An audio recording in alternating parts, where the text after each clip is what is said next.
کہ جب بھی کوئی جاندار پیدا ہوتا ہے اللہ اس کو عطا کرتا ہے، وہ ہدایت عامہ ہے، ہدایت فطری ہے، اس کے لیے اللہ نے کوئی اسباب نہیں بنائے، اس کو حاصل کرنے کے لیے کسی محنت اور کوشش کی ضرورت نہیں۔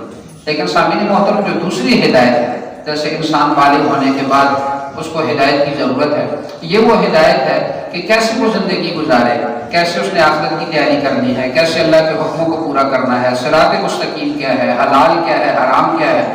یہ جو ہدایت ہے فرمایا یہ کسبی ہے، اس کے لیے اللہ نے اسباب بنائے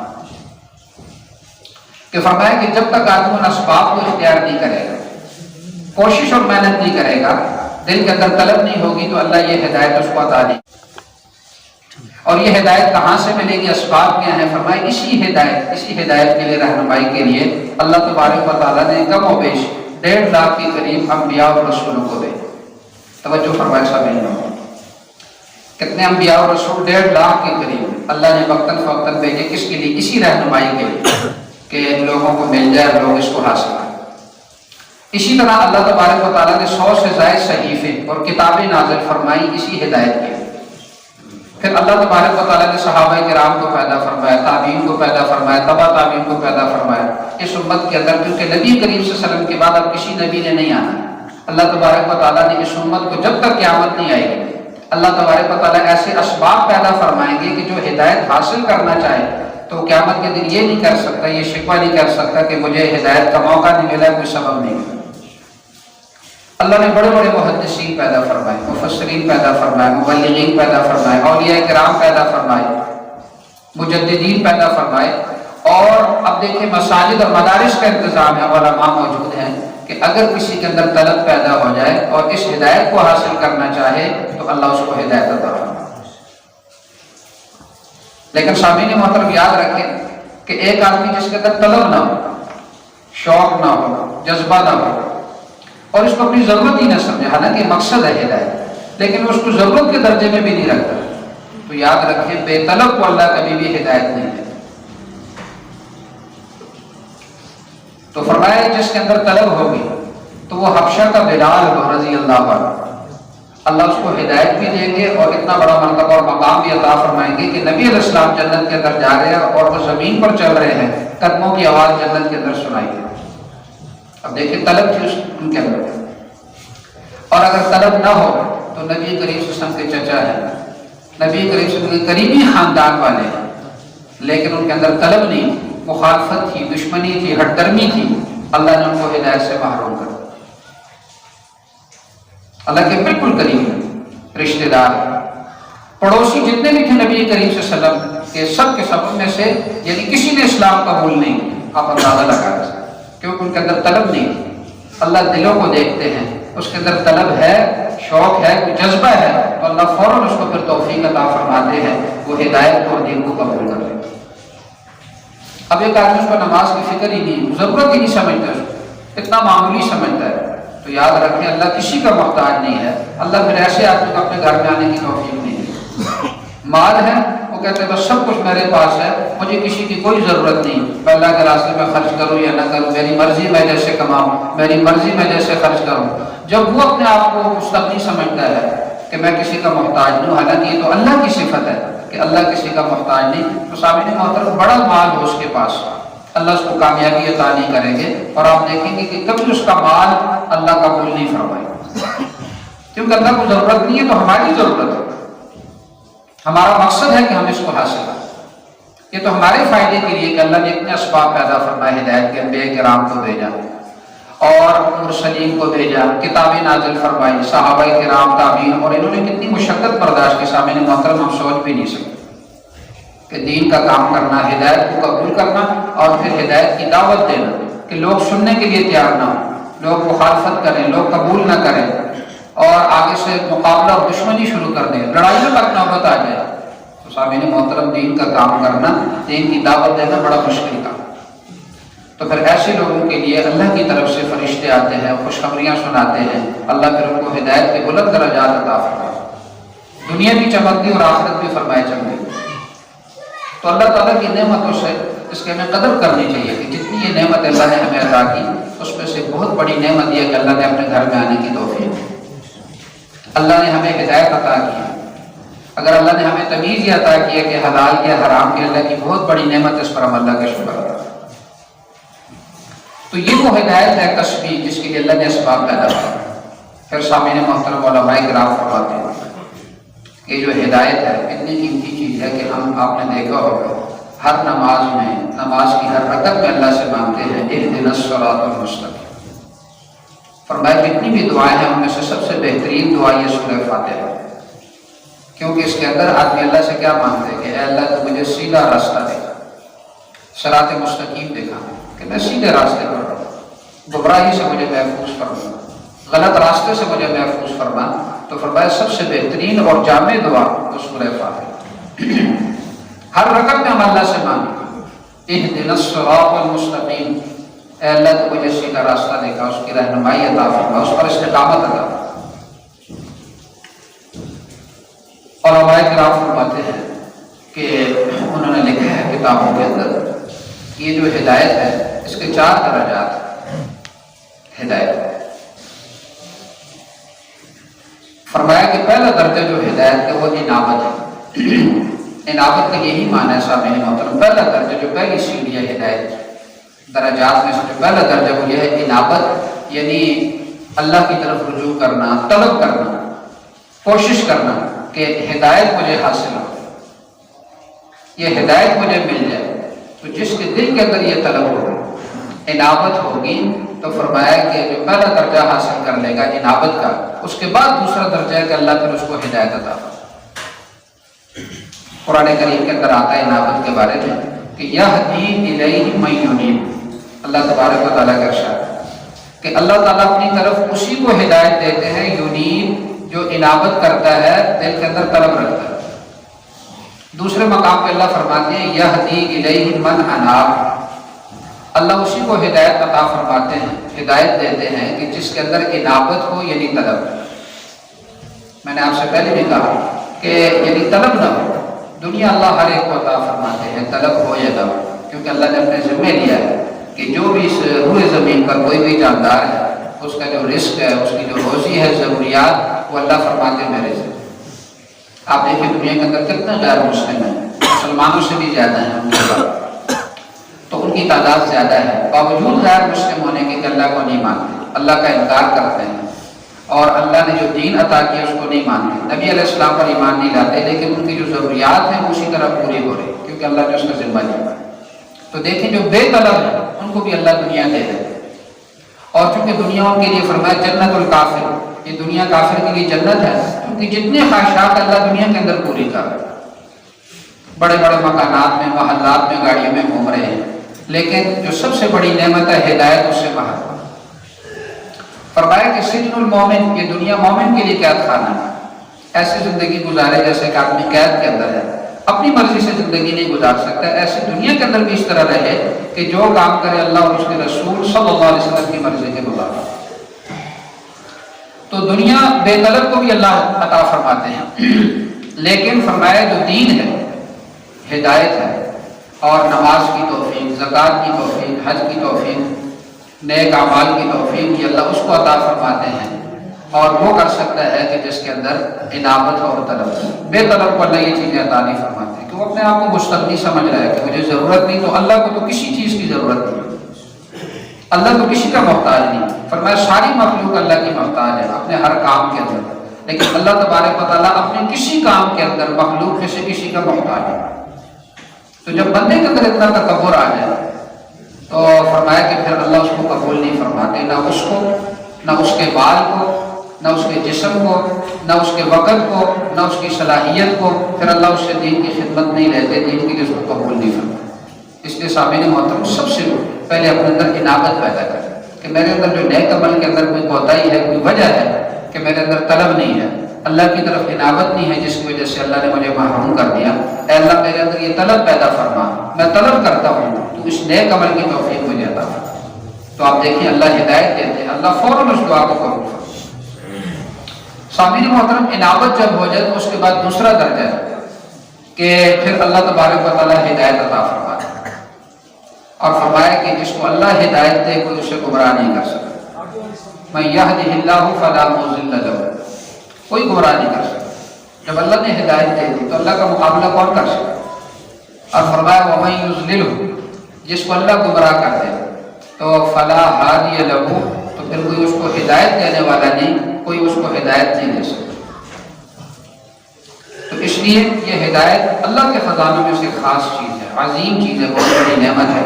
تو ہمارے اندر انابت ہوگی، ہم اللہ سے مانگیں گے، طلب ہوگی، تو پھر اللہ تبارک و تعالیٰ یہ ہدایت ہمیں عطا فرمائے، ہر انسان کو عطا فرمائے، اس کے خزانے میں کوئی کمی نہیں، صرف ہماری طلب اور ہمارے مانگنے کے اندر ہے۔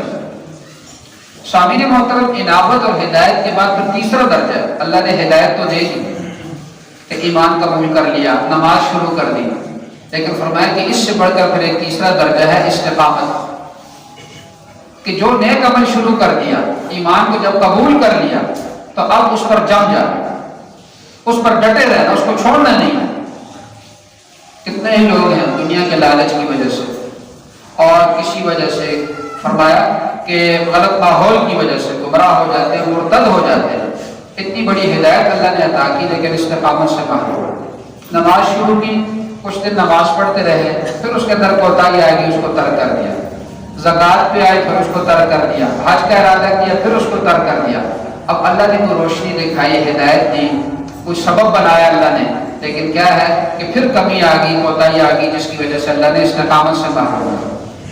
تو سامعین محترم، استقامت بہت بڑی نعمت ہے، ہدایت کے بعد اس سے بھی اوپر کا درجہ ہے کہ استقامت کیا ہے کہ جب آپ حق راستے پہ ہوں گے، دین پہ ہوں گے، تو آپ پر مشکلات آئیں گی، آپ پر حالات آئیں گے، آپ پر آزمائشیں آئیں گی، بیماریاں آئیں گی، تکالیف آئیں گی، مالی اعتبار سے، جانی اعتبار سے کمی آئے گی، لیکن آپ نے ان سب حالات کا مقابلہ کرنا ہے، لیکن اس دین کو، اس ایمان کو جو اللہ نے آپ کو ہدایت عطا کی، اس پر جمے رہنا، اس کو نہیں چھوڑنا۔ اور اس کا نمونہ اللہ نے ہمیں دکھایا، جیسے صحابہ کرام، تابعین، انبیاء کرام، صحابہ کرام کے بارے میں آپ حالات جانتے ہیں سامعین محترم، کہ یعنی تپتی ہوئی گرم ریت پر ان کو لٹایا گیا، گرم پتھر ان کے سینوں پر رکھے گئے، کوڑوں سے مارا گیا، اور فرمایا کہ قید خانے کے اندر ان کو قید کیا گیا، طرح طرح کی اذیتیں اور تکلیفیں ان کو دی گئی، لیکن آپ نے دیکھا کہ حضرت بلال رضی اللہ تعالیٰ پھر بھی کیا کہتے تھے؟ احد احد، اللہ ایک۔ ہر دور کے اندر جب بھی ظالم آئے، انہوں نے اہل ایمان پر ظلم کیا اور انہیں مجبور کیا کہ تم اپنے اس دین کو چھوڑ دیں، انہوں نے سارا ظلم برداشت کر لیا، لیکن وہ جو حق بات تھی اس کو نہیں چھوڑا۔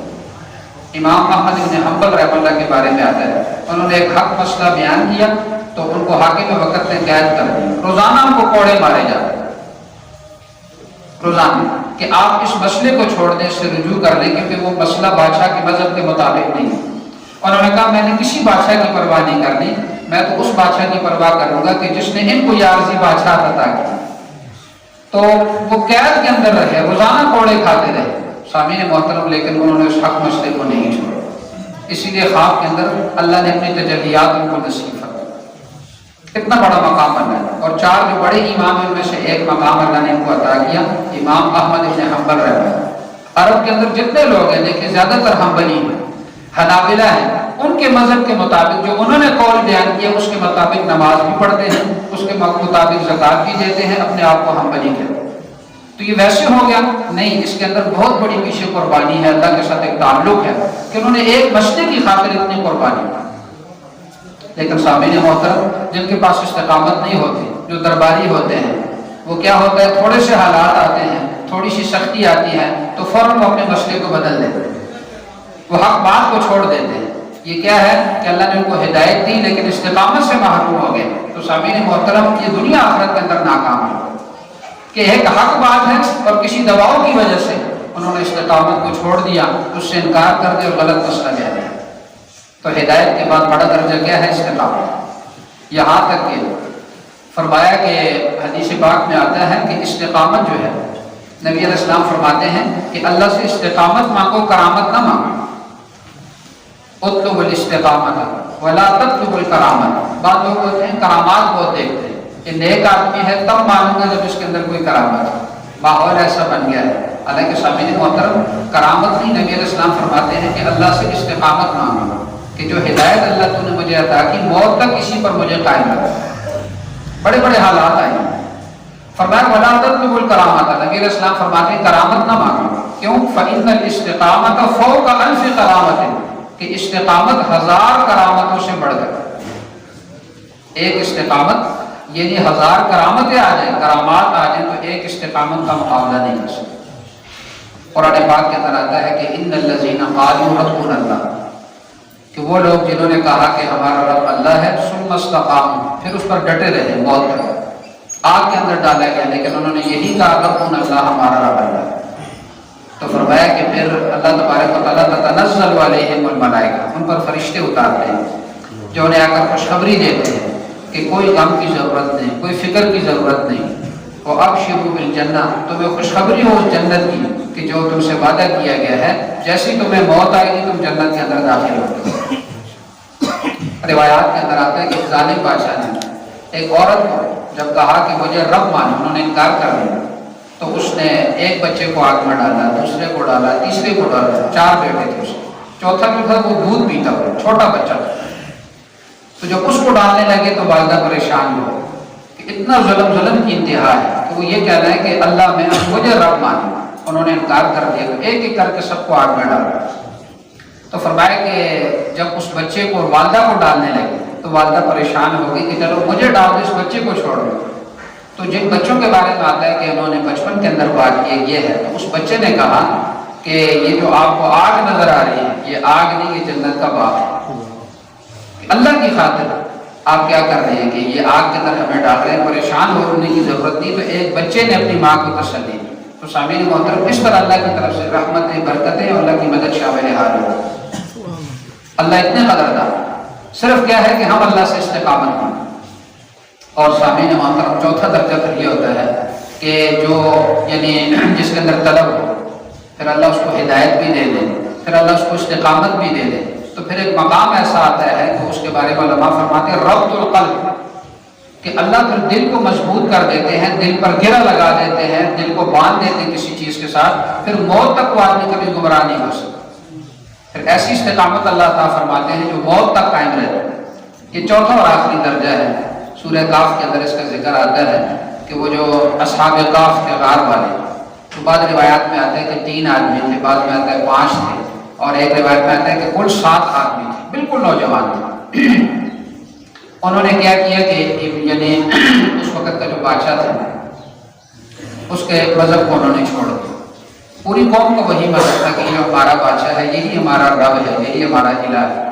تو وہ نوجوان تھے سامعین محترم، 7 کے قریب، اور انہوں نے کیا کیا، انہوں نے کہا کہ نہیں یہ مذہب صحیح نہیں، اللہ نے ان کو ہدایت دی۔ ان کے اندر طلب تھی، وہ اس تلاش میں تھے کہ اللہ ہمیں صحیح راستہ دے گا۔ تو دیکھیں انابت تھی، اللہ نے ان کو ہدایت دی۔ جب ان کو ہدایت ملی انہوں نے کہا ربنا اللہ، ہمارا رب یہ بادشاہ نہیں بلکہ کون ہے؟ اللہ۔ پوری صورت اسی پر ہے۔ آپ سورہ کاف پڑھتے ہیں، جمعے کے دن پڑھنی چاہیے، اس کی بڑی فضیلت ہے۔ تو سامعین محترم کو 7 آدمی اور دوسری طرف پوری سلطنت، اب طلب تھی، اللہ نے ہدایت دی۔ جب ہدایت مل گئی تو اس کے بعد انہیں اللہ نے استقامت دی۔ پھر بادشاہ نے ان کو 3 دن کا وقت دیا، مہلت دی، دربار میں بلایا کہ یا تو اپنے مذہب کو چھوڑ دو یا سزا کے لیے تیار ہو جاؤ۔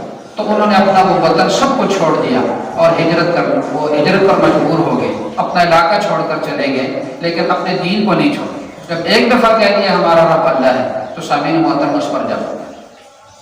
تو اللہ تبارک و تعالیٰ نے ان کا ذکر کیا قرآن پاک کے اندر کہ انہم فیۃ، کہ چند نوجوان تھے، آمنوا بربہم، جو اپنے رب پر ایمان لائے۔ تو سامعین محترم، دین کا جو اصل کام ہے علماء فرماتے ہیں نوجوانوں نے کرنا۔ جو بڑی عمر کے لوگ ہیں وہ مشورہ دے سکتے ہیں، دعا کر سکتے ہیں، رہنمائی کر سکتے ہیں، اصل جو انقلاب آتا ہے وہ نوجوانوں سے۔ تو فرمایا کہ وہ چند نوجوان تھے، اللہ فرماتے ہیں آمنوا بربہم، طلب تھی اپنے رب پر ایمان لے۔